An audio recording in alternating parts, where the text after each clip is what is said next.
Hello and welcome to the Modern Homesteading Podcast. How you doing, Rachel? I'm doing good. I'm a little snowed in here up here in northern Michigan. Snowed in. Well, we had some ice and a little bit of snow, but just mostly cold. So cold around here. Oh, Yeah, it was 12 degrees this morning, which isn't terrible.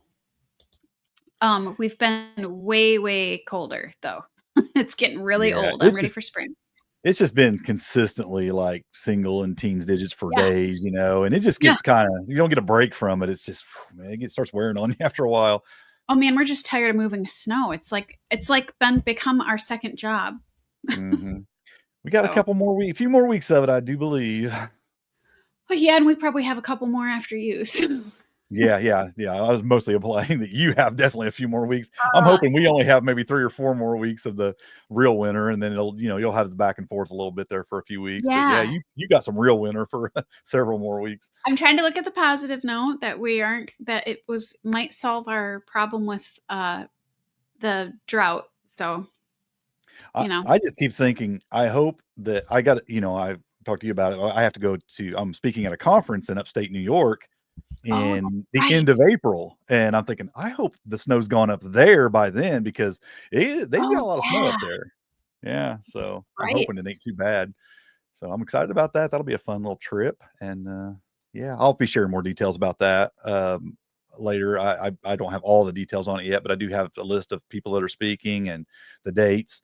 But Man, I wish I could go, but that's a it'll long be fun. hike.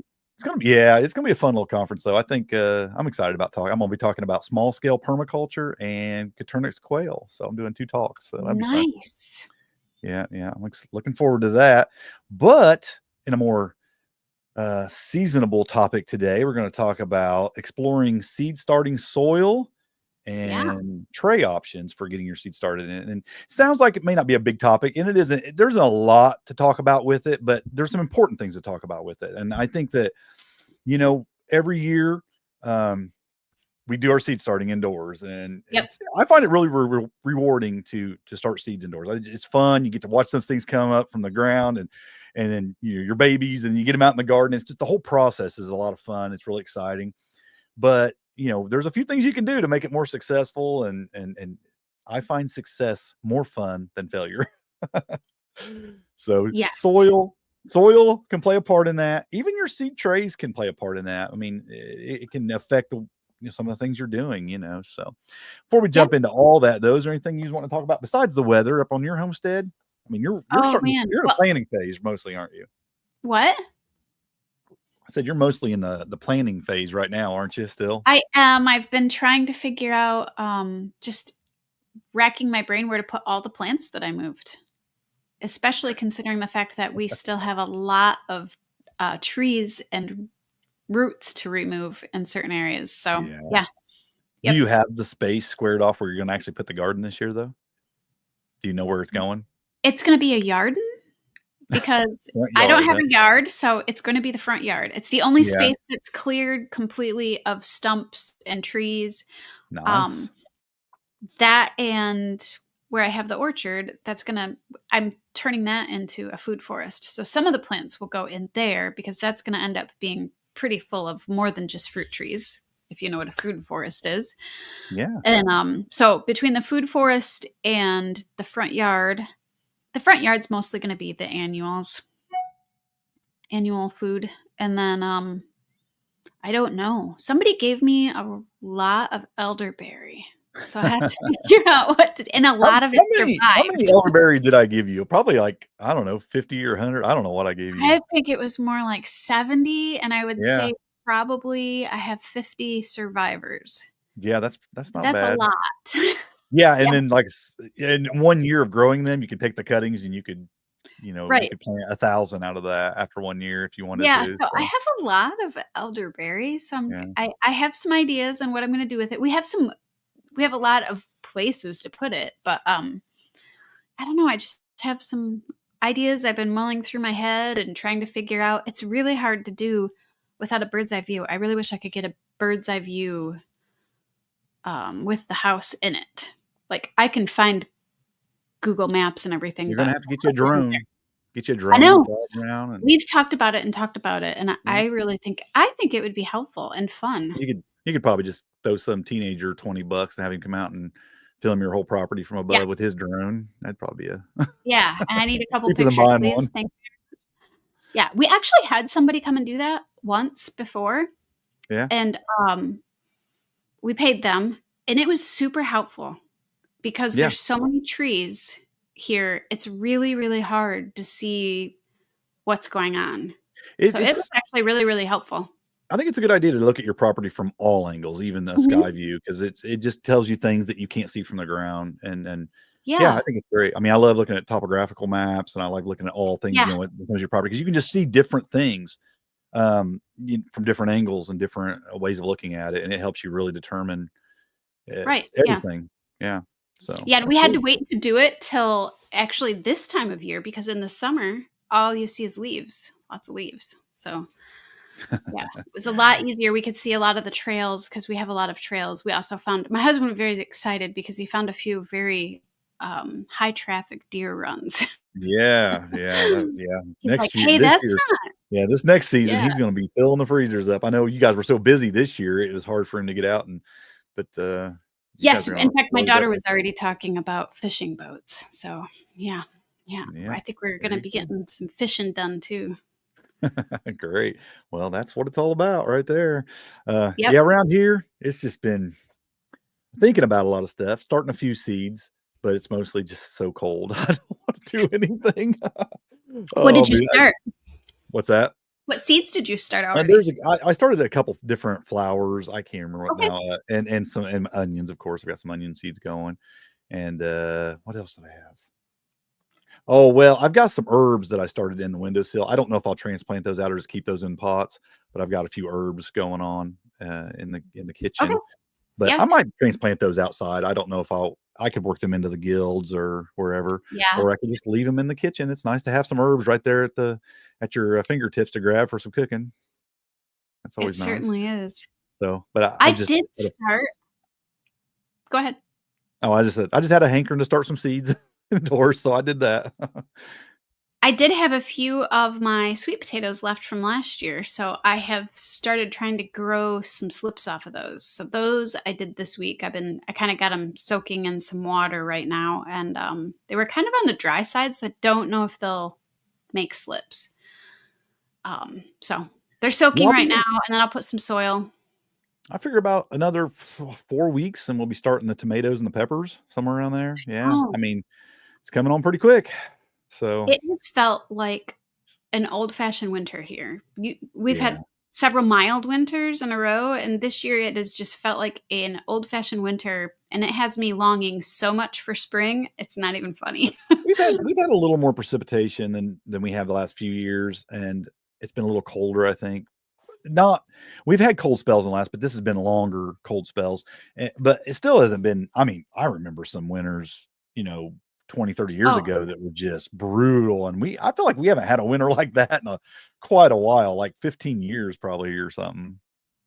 yeah, I think in 2014 we had, like, a record-setting snows. We're Yeah, not even close to that, there but was we a really are bad one. around I think we're somewhere around 140 inches of snow.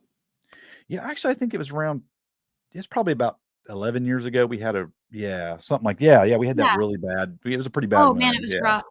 Yeah, We I got so remember much. the ice was so thick on the roads, and it wouldn't go away because it was so cold that nothing Yeah. would work on it to melt it, and, yeah, it just stayed there for weeks and weeks.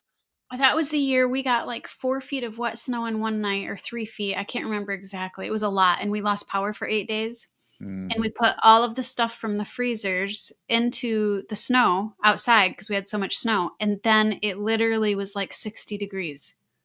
The thing I remember most about that winter is, I was, driving on the road at that time. I was truck driving, and, I'll tell you, that was I think of all my years of over 30 years of driving a truck, I think it was the hardest year of truck driving I ever had. I can't It even was imagine, brutal. yeah. It was brutal.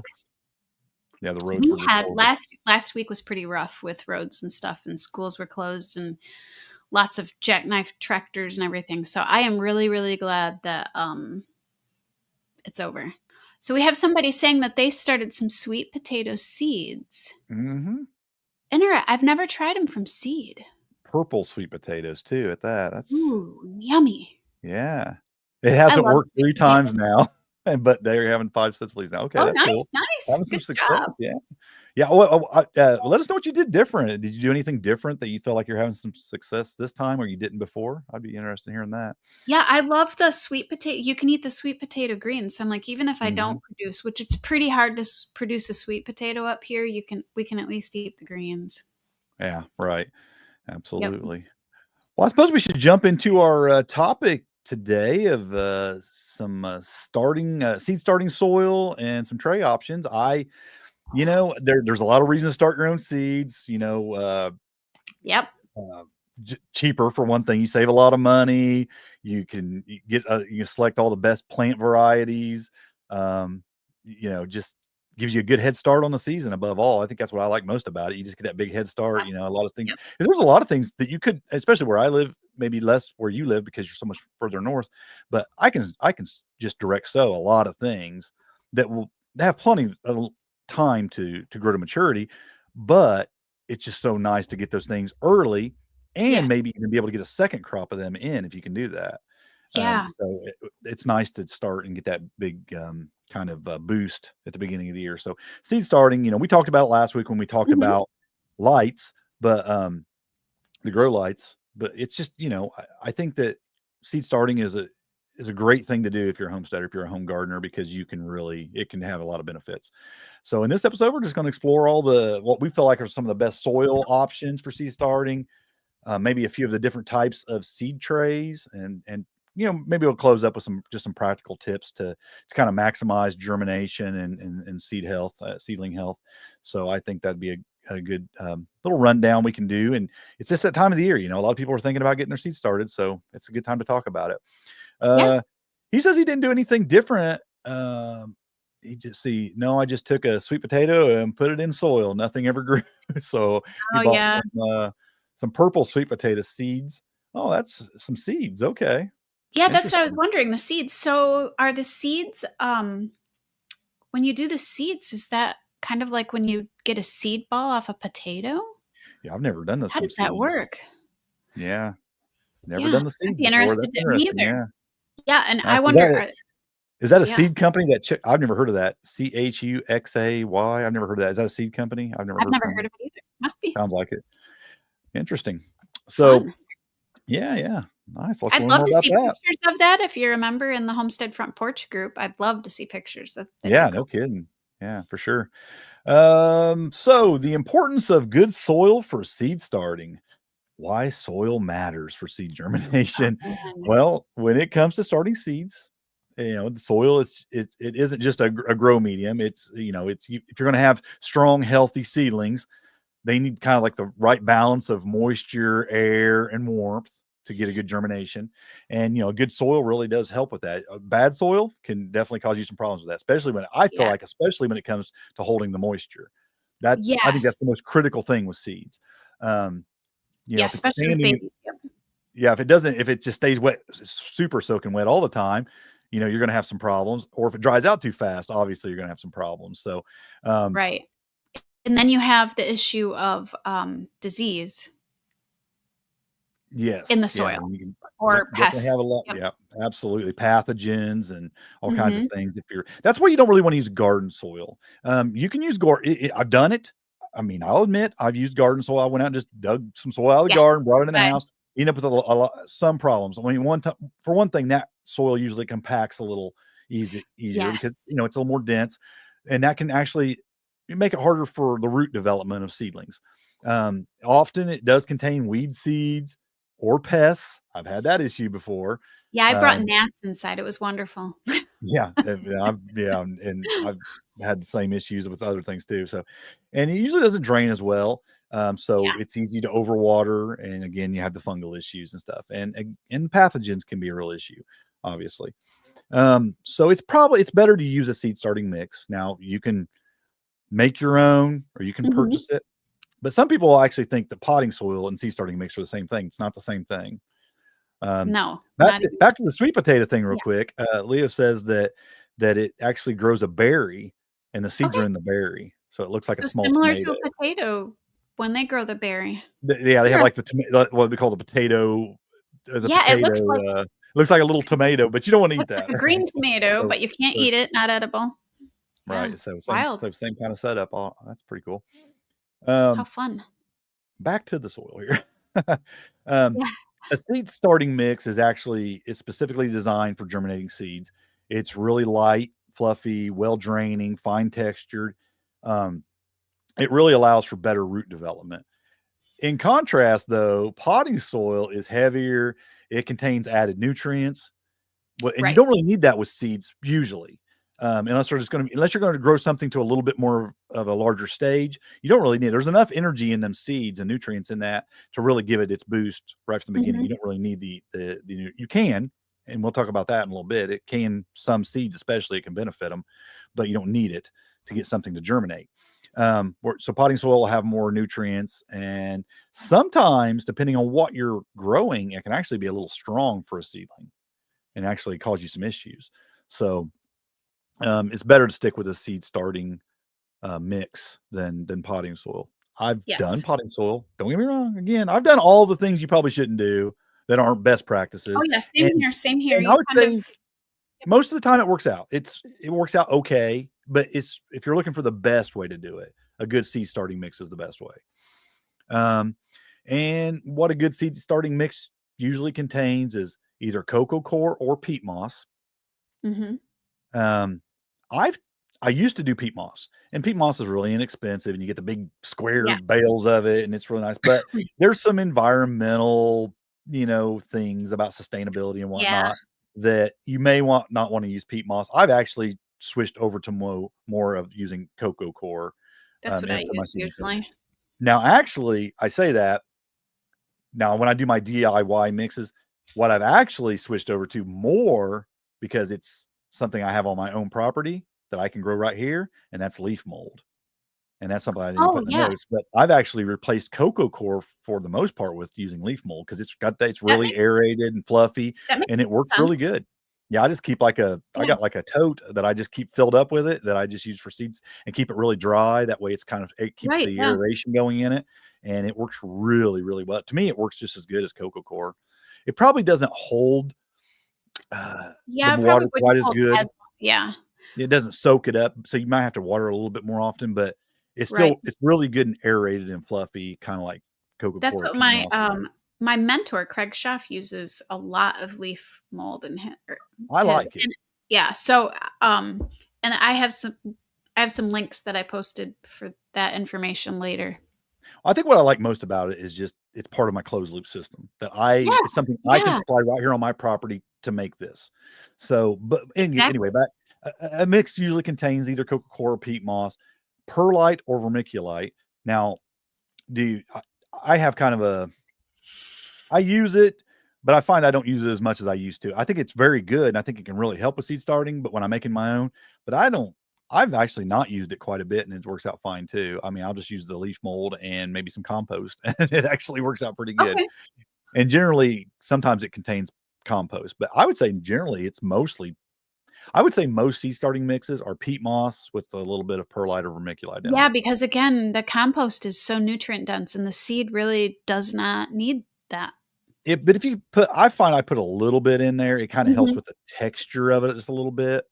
Of the Yes. soil. So I generally what I've been doing when I make my own is I've just been using, like I said, leaf mold Mhm. and a little bit of compost, and The that's mostly what I use.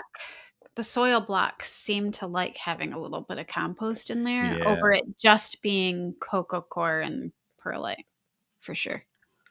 yeah. Leo also mentioned he said he can't find any good soil where he lives, and it seems like every bag he's purchased has way too much woody material, and I have I've experienced been that. noticing Yes, yeah, it's like it's it's like not even unfinished. composted fully. Yep, it's very unfinished, and, yeah, I find that Yes. I actually have a bunch that I couldn't really use it. I bought some because I needed It's some super more, frustrating. and I just set it out and let it basically finish up. I just dumped it in I actually opened it up, dumped it in one of my compost bins, and I just let it sit for this whole winter. I'm gonna use it this spring, but the stuff I actually bought, and I'm just gonna Mhm. let it I've actually mixed it in with some stuff of my own, but Right. I didn't wanna use it. It was just had so much unfinished stuff in it that I was like, this needs to cook a little longer for sure. It needs to finish up because it's not ready. Right, and well, a Um, couple years ago, people were having issues with the compost having some chemical in it that was killing yeah. some of their things. So there is I a, think it was even more manures. People were buying the commercial manures Mhm. for gardens and stuff, and they were finding a lot of that in there too. Yeah. So Yeah, so I mean, one of the reasons to make your own and use leaf mold and compost from your own land if you can. mhm. Um, so again, you can buy the stuff that's got all these things. It's cheaper and pretty easy to make your own though. And you can I tried Yes. different things. I used to have a pretty set way of making it, but I've tried different things. I pretty much use what I've got on hand most of the time and it works. Is it Right. perfect? Maybe not. Is there better ways? Probably. But if it works, it works, and I've had pretty good luck with just throwing some things together and putting in some trays and getting it to, a seed to germinate. I've been pretty fortunate with that. So it works. So, but I find that having something light and well aerated, good drainage, Yeah. and like I said, a little bit of compost seems like it helps the binding of it a little bit and root development, and it works great for me. But perlite and vermiculite are definitely they can help with the moisture retention and Yes. And there just is the a difference aeration. between the 2.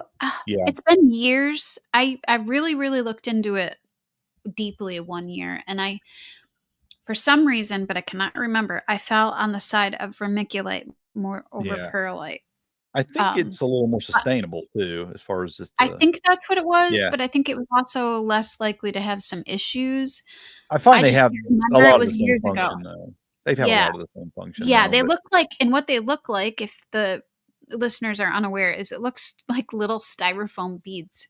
yep. Yeah, it's the little white stuff you'll see in your soil Mhm. in your seed But starting it's mix. not styrofoam, it's actually, you know, Yeah, I've good. heard people think Yeah, that that's what it is.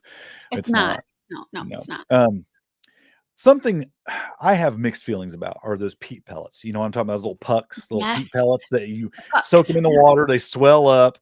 and they Here's got the why I little have mixed feelings about them. mesh on the They are outside. they are extremely convenient and mess free. They are just Easy button. Yep. yeah, you stick them in the tray, set them and just fill it up with water and they swell up, pop the seed in it. And Mhm. they work really, really well. They will germinate seeds really well. Yeah, and they're convenient. You can buy, like, a bag of them. They're not real expensive. They're just easy to handle, easy to mess with, transplant, Yes. save a lot of They space. stay together. Like you Yes. said, it's an easy button. They have great moisture retention. The watering will just be Mhm. so much easier. They work really, really good at getting a seed to germinate. They can stay too wet if you overwater them, so you can run into some issues there.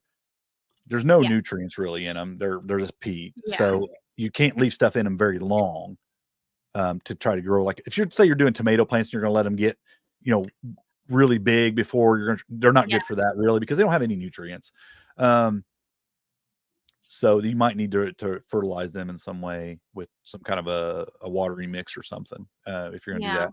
But they had the bigger issue to me Yeah, the is mesh. that they're so restricted. The That roots are that so mesh will restricted. restrict the roots, and when you put it in your garden, it just doesn't break down in one No, it season. doesn't. It's I, just I there. found that the next year when I've been digging around in my garden and found that stuff, it just doesn't break down. And so Yeah, I don't know I what it's personally at it, have, but yeah, so I have some yeah. environmental concerns with the peat because it's not really a sustainable source. Plus, just the mesh seems like it's not very friendly because, like I said, it doesn't break down very well. So I don't know how eco-friendly they are or even how friendly they are to my garden. Yeah, I mean, I've used them, and I'm not Me gonna tell too. people not to use them. If you have never started a seed before and that's what you have access to, use it.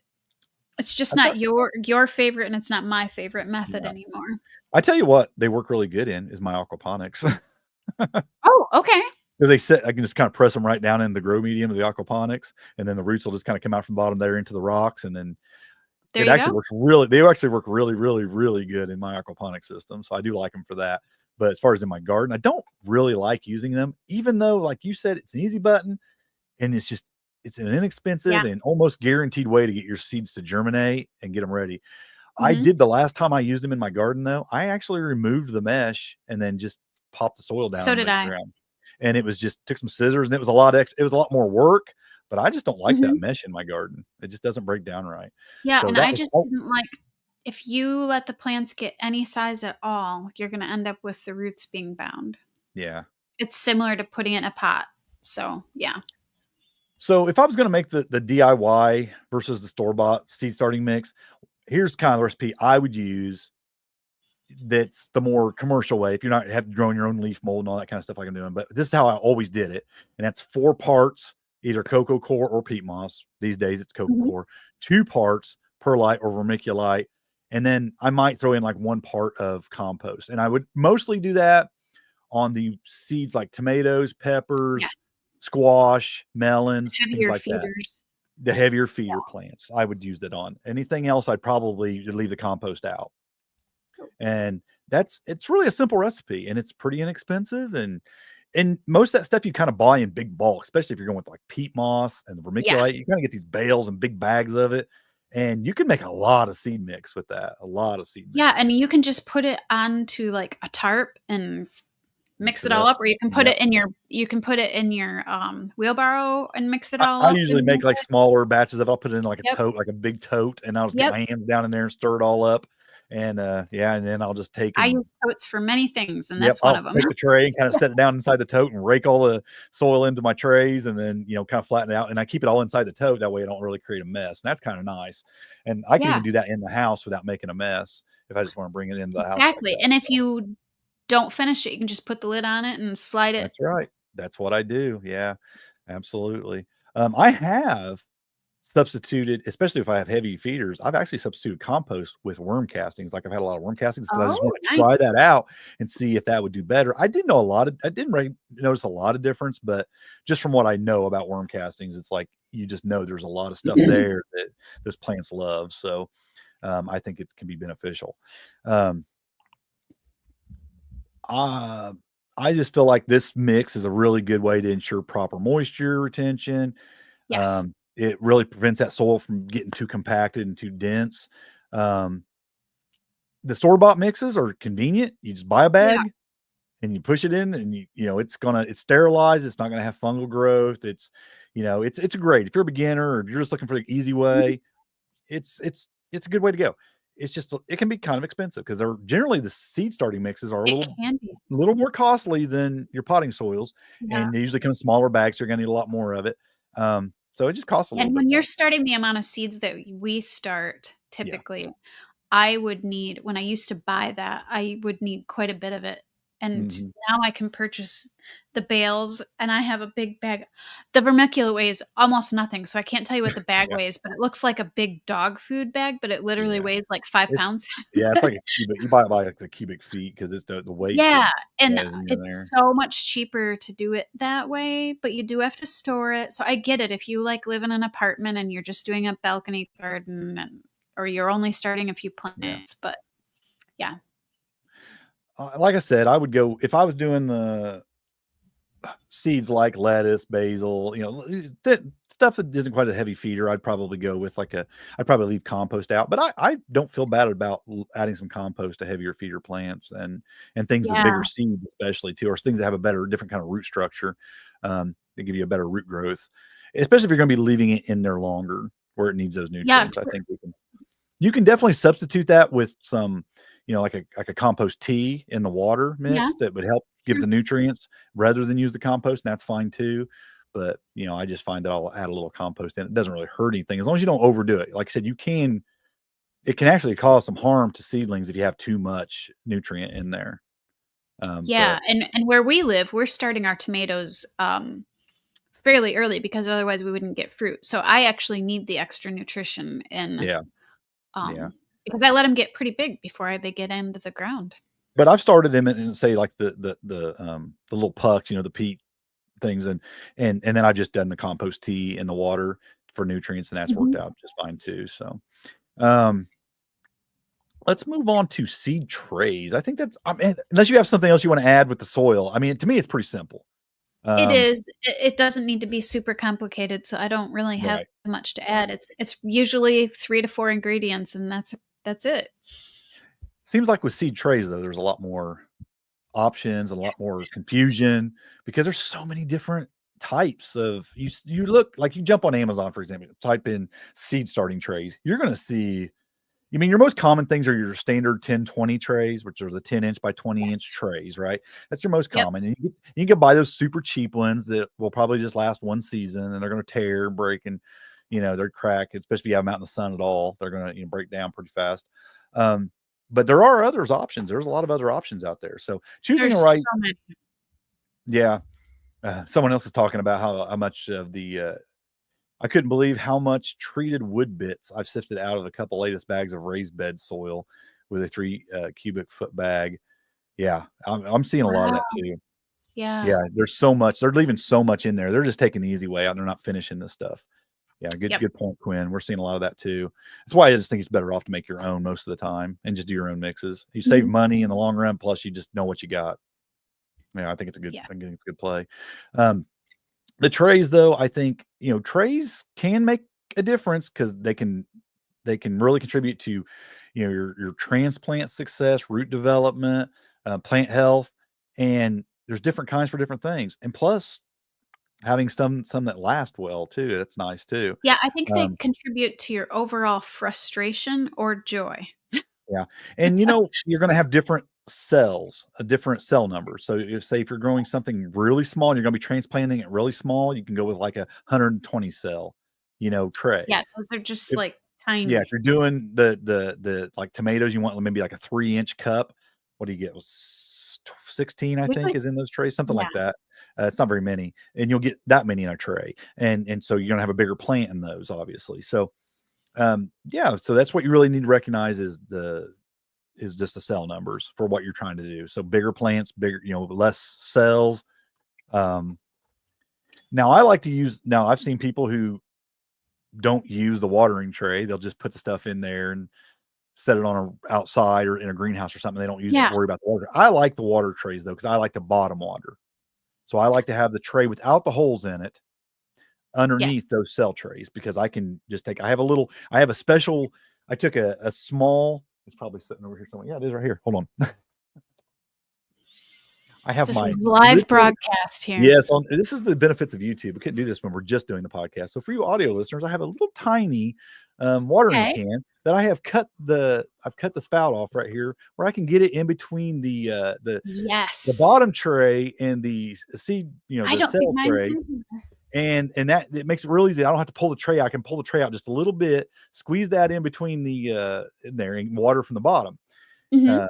and that works out really well. And it seems like such a simple thing, but that makes a difference. And you need a I have little, one that's about that size, but it's copper that I got at a that's garage better. sale, and it has a Yeah. really fine tip on it, and I do the same thing. I can get it Yep. between my seed trays and water. Because if you don't have something pretty small like that to get in there, you'll crack that tray pulling it out because they're so Yeah, brittle. Those cheap ones and anyway. they get They'll break worse, 'em. the more sunlight they get or whatever light they get from your, grow lights or Yeah, sun, like the that worse sits in the they get. greenhouse. That sits out in the greenhouse, summer stuff. Yeah. I'm surprised it ain't already broke down, but I've had it a couple of years, and I just, it had a big, nozzle on the end of it, and I just cut that off and made my little Oh, angle so I could pour it right in there in those trays, and it works out great. So I do like using that. Now you'll see there's trays that have they look like the water trays, but they have a little slots in them, and so they water runs through them, and that's more like if you're going to do like if you don't need the cells. Like some people will just fill those up with soil and put yes. their seeds, and then they'll just basically rip them apart in the soil after they grow, and you Yeah. don't have actual this. And that works pretty well too. I've done that too. Charles Actually, if you take, Dowding does that a lot. yeah, I'll take like a paint scraper or something and kind of use that to kind Mhm. of separate them after I Yeah. pack it down kind of nice and separate them like that and put seeds in. That works pretty well. That almost works as good as what you're going to talk about here in a little bit, which is soil blocks, but we'll get to some Yeah. others first before we get to that. The benefits of the 10-20 trays, they're really good at holding seed cells, Mhm. soil blocks, or microgreens. It's really nice to have those. Pros, versatile, reusable. If you buy the higher quality ones, the cheap Yes. ones aren't that reusable, and they're great for bottom watering. The cons, very flimsy unless you invest in some sturdy ones. Yes. Very I flimsy. started buying until I could find the nicer ones. I started, doubling them up Yeah, it's almost because necessary. there Yeah. is nothing worse than having one of those break when you're moving it and you've got seedlings in it. When it comes time to start hardening them off and taking them outside back and forth and you're carrying Yes. them, they're just so flimsy. It's like They You feel are. like they're just gonna bust right in half when you pick them up, especially if you've got some water in there or whatever. It's gonna run out, and it's just messy. So you're right. That's probably a good way to do it. Is just double them up as cheap If as they that's are. all Or you just have access. Sorry, I interrupted you. no, no. I just say unless you're gonna buy the more expensive ones. Yeah. Yeah. If that's all you have access to, one of the things I did was I went to the thrift store and I bought old crappy cookie sheets, and I would Mhm. use those to carry them in and out of the Yeah. house to harden off. So that's a trick you can do if you don't have access to anything else or you can't afford the more expensive ones.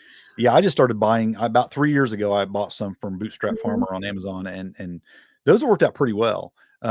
They're real sturdy. I've had them for 3 years. They still look as good as they did when I bought them.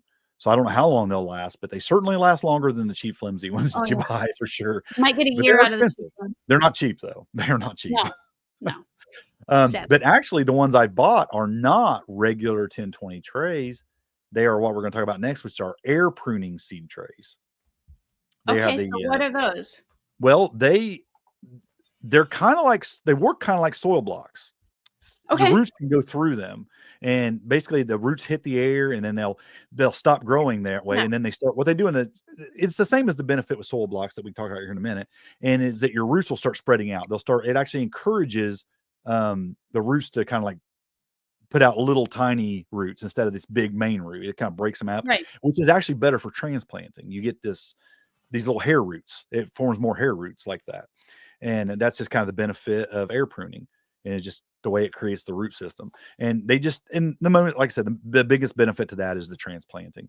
They just seem to do way better taking off. You don't get Yeah. the transplant shock like you do with out of a standard seed tray. Because what you'll see in those standard seed trays, they always have the hole in the bottom. You'll have like a bigger main root that'll go right down through that bottom, right into the water tray. Yeah.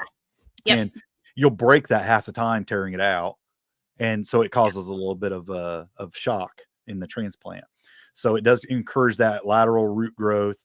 It actually and because those roots do that, to create the more lateral roots, the hair roots, it actually improves the nutrient and water absorption of the plant. So it Yeah. actually does better, and it actually also allows for better oxygenation in the root So it's zone. So really similar to soil blocks. yeah, it works almost the same way, but this is in a tray. Because one of Okay. the downfalls, we can go ahead and we can skip over the next one, just go straight to soil blocks. One of the downfalls of soil blocks is getting them to compact good and not fall apart. You have to Yes. get that soil mixture just right Yes. to get them. They're great because they're going to save you a lot of money. You don't have a tray you're messing with, but they're even better really than the trays that do this because they're nothing really blocking anything. No, there's nothing. It Yeah, literally, so a soil block literally is just that. It's like yeah, you are making, like when you go and you make a sand hill at the beach, you're mhm, literally mixing soil with different things. Most of the time it's a very similar mix to what you use for seed starting. But it's just the amount of water, and then it's kind of letting it, I don't know how to explain it because it's kind of a knack that you learn after a while. The first yeah. few you make, they fall apart. They're either too wet or they're too dry, and they definitely take a little bit of a knack to make. I love Well, doing it and you because do have the special tools too. You have to have these yes, little tools that actually compress them and square them off. Um, yeah. So you have, I don't know how to explain what it looks like, but it's like they have different sizes, so you can do the same thing, like the little tiny, tiny ones. Like if you were gonna grow, I don't the know. I'm trying to plugs. think what you're gonna go like. If you were starting onion seeds, you could do them in those. But they're just little tiny plugs, and then they have bigger ones and bigger ones. Um, And they're made to set one, like the plugs will set inside the bigger one. It'll actually make an indent where you can just set it right in yes, the top of it, which is kind of cool. it is kind of cool. So it ends up being like Legos almost. So the second it grows out of the one, you can put it in the other. Now I Uh-huh. tended to just start most of mine in um they're probably 1 inch by 1 inch. It's a 4 block maker Mhm. at the same time. I tend to start just everything in that, and um but it takes time. I do the same thing you do is I get a tote, I mix it all up and I stick it in there and I make my blocks, and I just love it because you end up, my plants are almost, they hardly ever have any transplant shock Yep. because that air pruning, it's just they go right to the edge of that soil block, And then a lot of the time you can see the mycelium start on that. Mm-hmm. And Yep. I don't know, it just grows beautiful plants, but it definitely is more time consuming. That's one of the negatives. You have to, it's a knack to get used to it. The tool isn't the cheapest thing. And now they've come down in price. When I bought mine, and I've had mine a good 10 years, the same one. I have a 4-block maker, and then I have a big one that's, I don't even know what size it is, but you can put the 4-block in top of it for when I do tomatoes. And you can, they last forever. I mean, I've had these for 10 years. Now, when you're making yours, do you like they actually have the mesh trays that are 4 soil blocks that you set inside the watering trays, and it gives a little bit of lift in their mesh, and you set their blocks in there. Do you use those, or do you just go straight to the tray? I just use a 10-20 tray because it's got those little 10-20 water channels tray. underneath. And the Yeah. one thing about these is you always have to water from the bottom. If you water from the top, your soil block is going to fall apart. Well, I know they Once make those you get soil those, trays that actually help with that because it keeps the water even more yeah, off of and them it when you probably turn would. I through just 'em. haven't tried it. Yeah.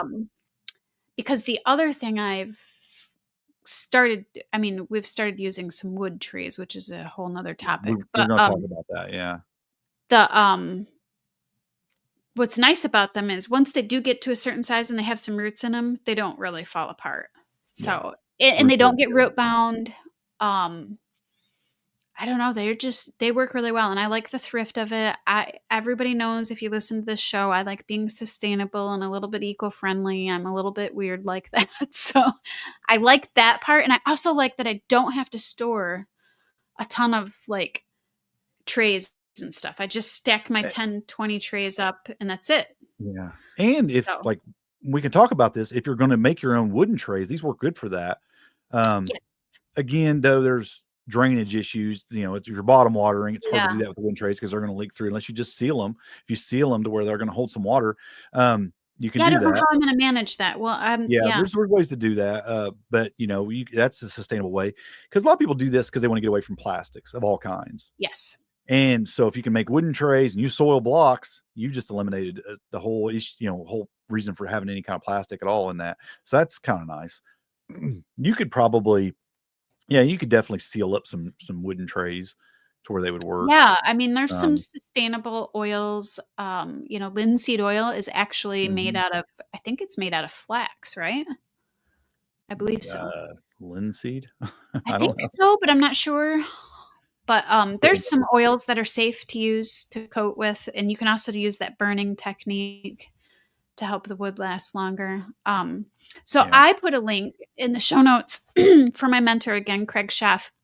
He has some videos over on Rumble, and there's like 8 videos here of him walking through using soil blocks. Now he is who I learned this from, and he's actually very good friends with Elliot Coleman and John Jeevens. And so, I mean, Craig is an amazing grower and an amazing teacher, and you'll see it if you go to these Rumble videos and watch them. He is just really, the guy can we've linked to grow. those a couple times in the past on different Yeah. episodes, and I've watched them, and they're really good. I mean, they're He just can grow.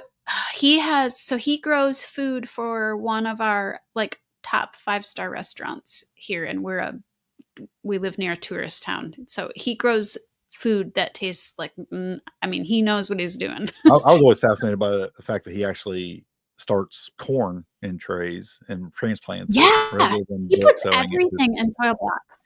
Yeah, Yeah, yeah, he puts interesting. everything in soil blocks, but then he gets a head start on everything. And like we were talking about in the beginning, a lot of stuff he'll get 2 seasons out of, or Mm. not 2 seasons. He'll get 2 2 plantings out of plantings in stuff one because season. he Yeah, starts it so early, and he'll start it in soil blocks. that is one of the big benefits of this for sure. Mhm. Yep. Well, let's talk about biodegradable trays again. Just like those peat pucks, sometimes some Yeah. of them. If you have, well, there's the peat pots. And I find again, it's easy because you don't get the transplant shock. So Yeah. you can tear them apart, put them right in the garden. You don't get the transplant shock. They, again, even with those, find they don't break down very well. I Um, didn't either. I bought a whole with the case peat of them. pots, Yep. so I would always tear them, kind of rip the bottoms out of them and stuff. Yeah. So I Yep. mean, I end up so you're probably going to give it transplant shock anyway. So what's the benefit? Um, Now, I did want to talk about something though that I just seen on the market that I'm going, now that has promise, and I think I'm going to buy some. They're a Okay. little bit more expensive than the peat pots. They look just like them. They're called the cow Okay. pot. Have you seen those? I have not. So are they made out of cow patties? They are. They're made out of cow Interesting. compost, but they look just like the peat pots. Okay And I'm then. like, So okay, so now there's this like is something no that's going to have some paper or anything nutrients. in it. I'm sorry, what was that? There's no paper or anything in it. No, it's just completely. I've got a Wow. link to their website. You can watch a Okay. little video and about it and stuff in the show notes. But they are a little bit more expensive than the peat pots. But I think if you're looking for something that's sustainable Mm-hmm. and it's going to actually feed your plant once you transplant it, not just hold it, uh, I, that seems like a pretty good way to go. And it looks, however they're doing it, it doesn't look any different than the peat pots really. So I thought it was kind of fascinating. So it might be something to try out. I've never used them. So for me to say, Okay. it's yay or nay, I don't know, but I thought about buying a 12 pack of them or something, just to give it a go, maybe with something heavy feeders like some tomatoes or peppers or something, and just see what it does and how much better. Again, you're going to eliminate the That would transplant be shock. interesting. The seedlings just go straight into the ground. Um, Again, the problem is if you're going to keep them wet out of the ground for very long, they could mold or break down too quickly if they're overwatered or whatever. So you could run into some issues like that. I don't find that the peat definitely doesn't break down that fast. So it's not, it's not really an issue too much with the peat pots because they just don't break down very good, I don't think. Which is, I think, the problem with them. So anyway, I thought I'd mention those because again, it's another easy button. You have them and it's just rip them apart and put them in the garden. And it is really kind of easy, even though you will spend more money using them, though they are a little more expensive. And you can run down to the Walmart and buy the peat pots or wherever, you don't even have to, they're just not, I feel like they're a little bit overpriced and don't break down very, very well in your garden. Um, let's just talk about things like some things you need to consider when you're seeding. We've talked about this on episodes we've done with um, seed starting before, but I think it's always good to just kind of go back and tackle it again. You got something you wanted to add to that? I did. I just looked it up. So I was right. Linseed oil is flax oil. Okay. So it can be, you can get it organically and use that to coat You things. just have to Wood get your and stuff. seams really tight and probably use that and seal it up. Yeah, absolutely. Yep. I've even seen that they burn them first. That would kind Yep. of take out any kind of risk of Yeah. pathogens or anything like that. You do that, whatever the nice Japanese word that is about that, I about cannot doing that to say your it. wood. And it Yeah. protects the oils. It would even help the wood last longer. And Yeah. It then helps it coat it last with the longer. linseed oil. I think that would be a good combo there for sure Yeah. for your wooden trays. Back to that anyway. Drainage and airflow considerations. Um, One thing when it comes to starting seeds is a thing called dampening off disease. Yes. It's one of your bigger issues you can run into, Hmm. and it's a fungal issue caused by excessive moisture and poor airflow. And there's some things you can do to, prevent Yes. this, and use trays with good drainage, which is why I like to use a tray above a tray to hold the water and have a cell tray in that. And it kind of Right. gives you a little bit of separation. You can let it go down, then you can bottom water. So the water isn't necessarily up at the base of the plant all the time. It's down where the roots are, Yes. where's where you want it. So you want those good drain holes. Avoid overwatering. Let the water pretty much, you got to keep some water to them. You can definitely go too long without water, but don't just keep the entire thing saturated all the time. Bottom watering is the best way for your Hmm. seedlings. It just is. Yeah. And have good air circulation.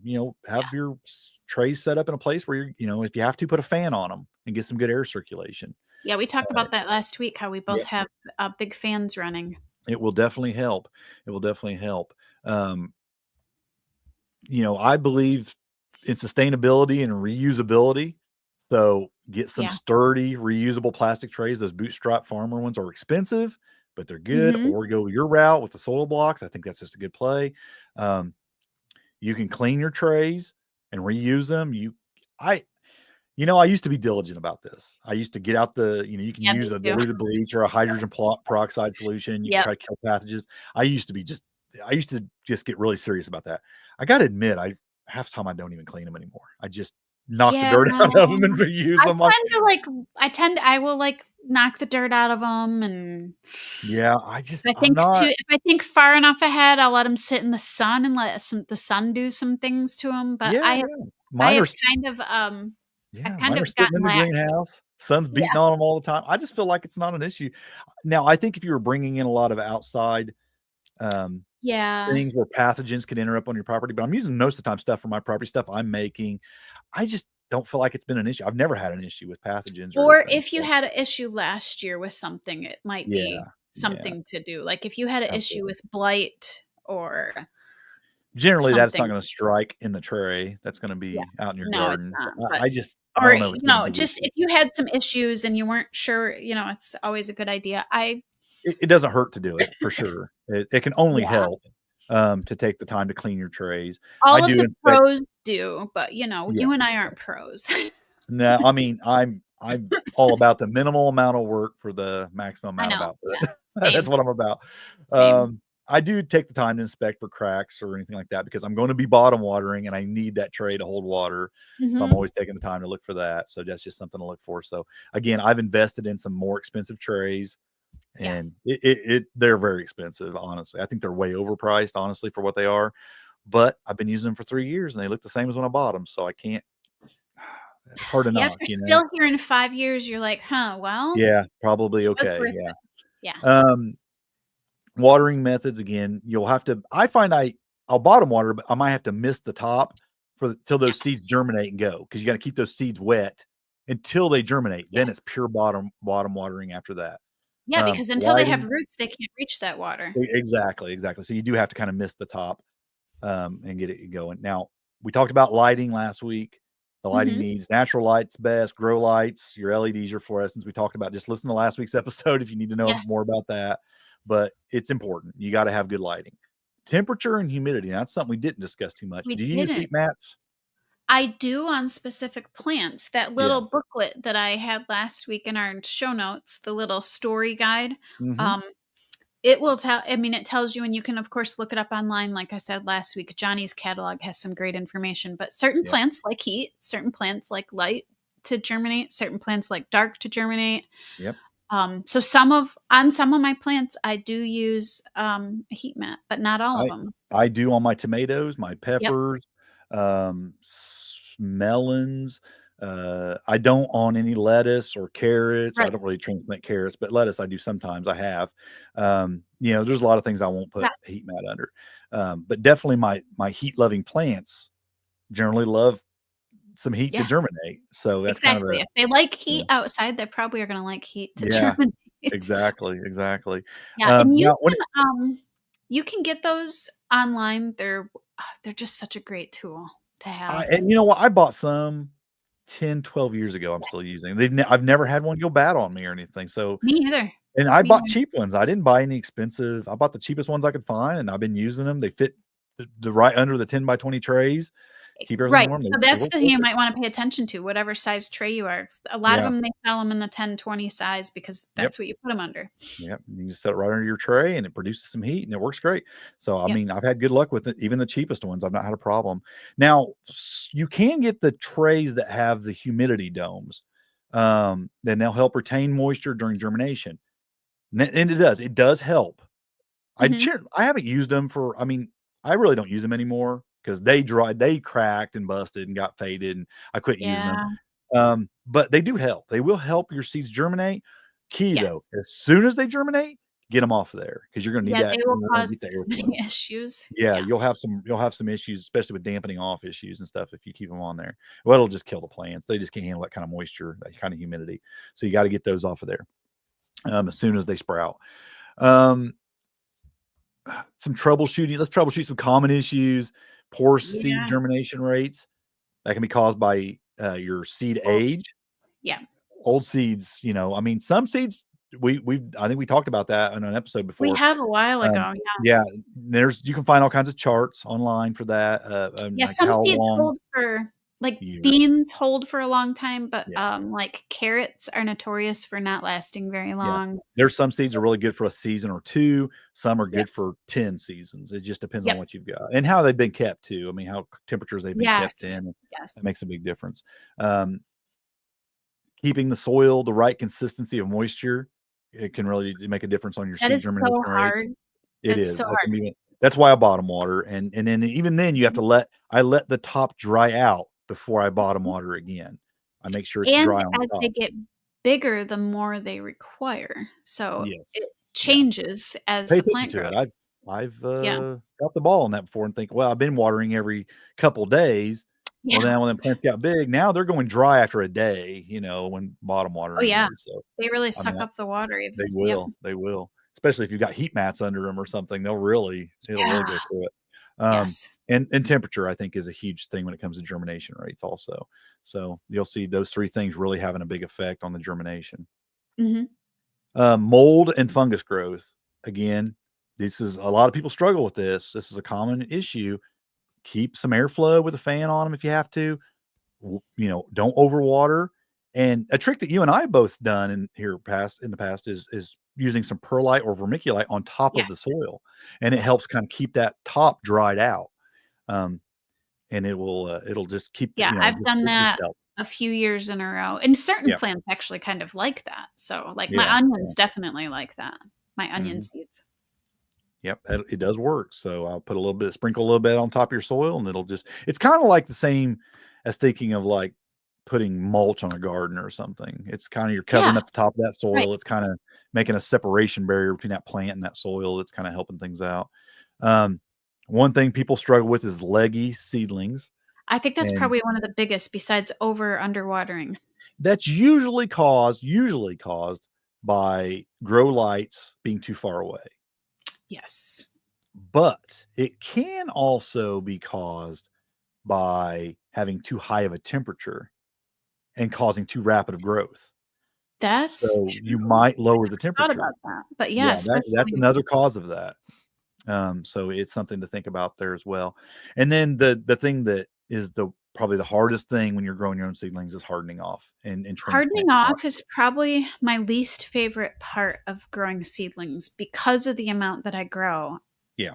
It starts to get where it takes a lot of time out of my day taking seedlings in and out, in and out, Yeah. in and It's out. just gradually introducing them Yep, to outdoor conditions and just we'll start maybe an yep, hour, couple hours, 3 hours, you just kinda keep moving it up, and it depends on the conditions outside too, how quickly you wanna right. be doing that. But, really harsh, direct sun is really hard on them. The colder temperatures are hard on them. Wind When can be hard on them. Yep, All these things. So you wanna adapt them to that kinda gradually slowly, yeah. and get them to get them into the ground, and it That's will one of the make a big nice difference. things about running a fan is it does kind of help at least with the wind part. Honestly, it's one of the things I've loved about having a greenhouse too, because if the Yeah. weather's right and I do start things in the greenhouse, and I move them out to the greenhouse at a certain point, Yeah, I they're have had already 0 issues with taking them from the greenhouse out exactly. to the garden. But when you're Yeah. going from like a seed rack or something in your house out to there, huge difference. It just Well, that's it what wheels I off was them. doing, yeah, seed house in that seedling Yeah. house that I made in the basement out to my porch, and, it just took up a lot of my time, but it was worth it, but I definitely want a greenhouse to help with that. It does make a difference. It's one of the bonuses of a Yeah, greenhouse. it's a So time just kind suck, of but it's worth it. absolutely. So just wrapping up, the right soil, the right seed trays, it's really kind of essential. I mean, if you're going to seed start, you want to Mhm. get the right setup for it. Um, Whether you opt in for the store bought or the Right. DIY, it doesn't really matter. One will save you money, one will probably save you some time and some work. So, it's just which Yes. way you So want to it go just with that. depends which you have. I mean, if you have a lot of time to work on it, soil blocks, Uh, if you don't have it, a lot of time or a lot of space, yeah, and you can it's develop your fun. skills. You can start Yeah. I started with buying seedlings, and then I Mhm. started with buying the little pellet pucks, and, you can slowly just get your feet wet with all of this. Yeah. There's no You wrong answer here. you heard our thoughts on the biodegradable things, how we feel about those, and there's Yeah. pros and cons for sure. Mhm. Yeah. Um, and yeah, I think if you can just think it out, find the right setup, get it all set up and get going with it and seed starting, I think you'll find a lot of success Yes. in it.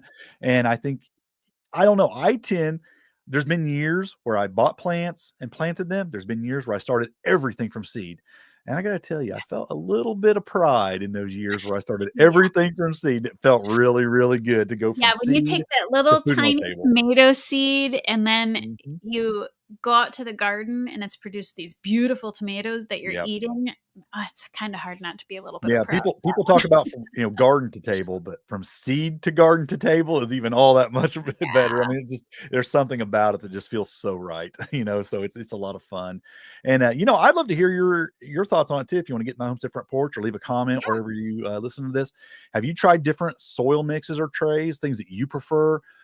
Share your experiences, your tips in the yeah. comments because I'm I'm will be learning to the day I die. So if anybody has suggestions on things they've had a lot of success with, always eager to hear. I've appreciated the comments we've had during the live here. I agree that there are some real issues with a lot of store-bought stuff these days, especially the Yeah, sadly, compost and potting soils and the sadly. raised bed mixes. They're Mhm. horrible. Um, Yeah. so the more you can do by closing the loop on your own homestead and making that stuff right there at home, I think the better. I You just know think you what's can in it eliminate all then, the issues. yeah. Yep. And, You know what you got. and if soil block making sounds totally overwhelming, follow that link to Craig's videos. He has a good mix that he uses, and that's what I use. It has a Mhm. lot of leaf litter in it and everything, so, Yep, yeah. those will be available in the show notes, all these links that we talked about today. So, yeah, check it out. I think you'll have a lot of fun, uh, setting up your little seed starting Yes. station. I think the last few things we've Yeah, talked about with getting a garden started and, we've had this kinda like back to basics, and we've quit calling it yeah. that, but it's all been kinda beginner stuff, and I think that, yeah, I mean, every year I feel like a beginner again. It's like we're starting over, and relearning and redoing some things and, correcting where you maybe messed up the year before, and gardening is like that for the rest of your life. You got a few seasons in your Mhm. whole life where you're going to Yes. get to kind of start over every year, and it's a lot of fun. And I really enjoy learning and changing and getting better at it. And just every year, I want that to be my best garden ever. Every year. Right. So, Yep. hey, this is your year. Let it be your best garden ever, folks. Rachel, do you have anything you want to add here at the end before we wrap it up? There's nothing better than getting your hands in some soil, so I can't Or wait for just, spring. or in your case, bare feet. You're the barefoot homesteader. You Oh, love I'm getting on your always bare feet, don't barefoot. you? I am always barefoot, That's so, right. yeah, Nothing wrong with that. Well, folks, until next time, happy homesteading. God bless. and grow where you're planted.